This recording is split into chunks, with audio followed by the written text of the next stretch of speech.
पुनरपि स्वागतम। विराम से पूर्व आधुनिक चिकित्सा पद्धति के अनुरूप गुर्दा रोग को ठीक करने के विषय में हमने जानकारी प्राप्त की थी। इसी क्रम में योग भी इस समस्या के निदान के लिए सहायक हो सकता है।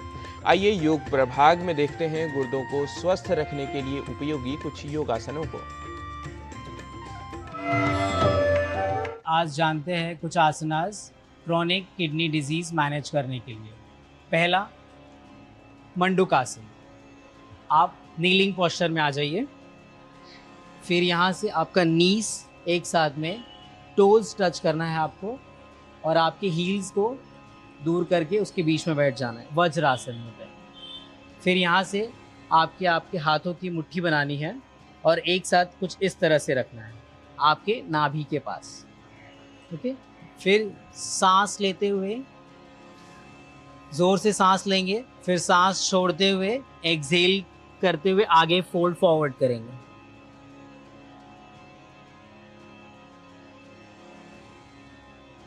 फिर धीरे से सांस लेते हुए ऊपर आ जाएंगे। फिर इसी तरह 2-3 बार दोहराएंगे। अब देखते हैं दूसरा आसन, नौकासन। सीधे बैठेंगे दंडासन में और आपकी बैक सीधी रखते हुए इनहेल करते हुए दोनों पैर को ऊपर उठा लेंगे, नी सीधा रख के, बैक स्ट्रेट, आपकी चेस्ट ओपन होगी एंड दोनों हाथ सीधा। आपके कोर को एंगेज करेंगे। इस स्थिति में कुछ देर होल्ड करेंगे और धीरे से रिलीज। अगर ये मुश्किल है तो नीज बेंड करके भी कर सकते हैं।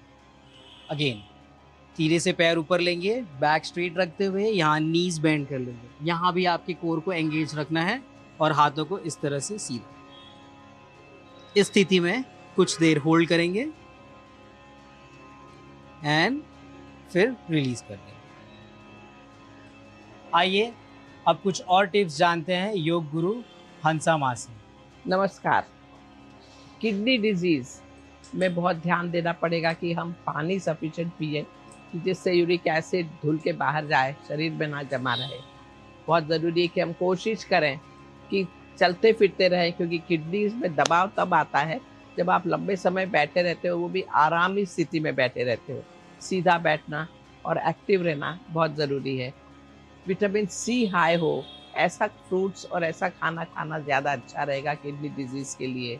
प्रोटीन बहुत लो होना चाहिए, हाई प्रोटीन डाइट अवॉइड करें। आजकल किडनी डिजीज़ का प्रॉब्लम बढ़ रहा है क्योंकि एक फैशन हो गई हर चीज़ में प्रोटीन लेना। नॉन वेजिटेरियन तो बिल्कुल नहीं हो, मीट, फिश, एग, क्योंकि वहाँ प्रोटीन हाई होता ही है। कोशिश करें कि वेजिटेरियन फूड में भी स्प्राउट्स, कुक्ड एंड ईचन बहुत अच्छा रहेगा। स्प्राउट, उगाई हुई चीज़ें।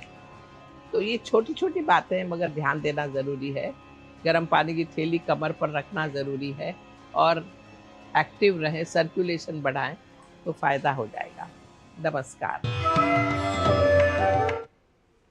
तो योग के साथ साथ अब बात आयुर्वेद की। भूख न लगना एक सामान्य समस्या है जिसके कई कारण हो सकते हैं, जैसे पाचन तंत्र की समस्याएं या अन्य स्वास्थ्य समस्याएं।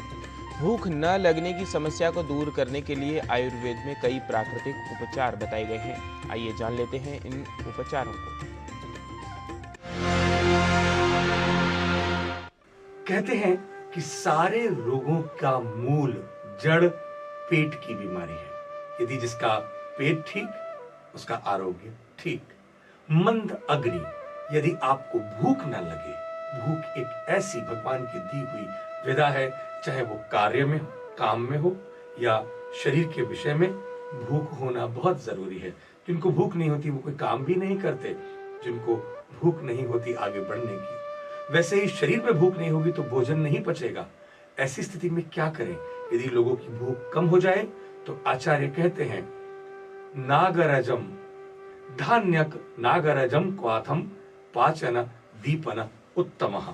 जिस किसी को भूख ना लग रही हो, खाना ना पच रहा हो, वह 5 ग्राम धनिया का पाउडर और 2 ग्राम सौंठ, ड्राई जिंजर का पाउडर मिला करके यदि 200 ml पानी में डाल के सुबह सुबह खाली पेट सेवन करता है तो आचार्य कहते हैं कि उसको भूख अवश्य लगेगी और जो भी कुछ खाएगा वह पचेगा।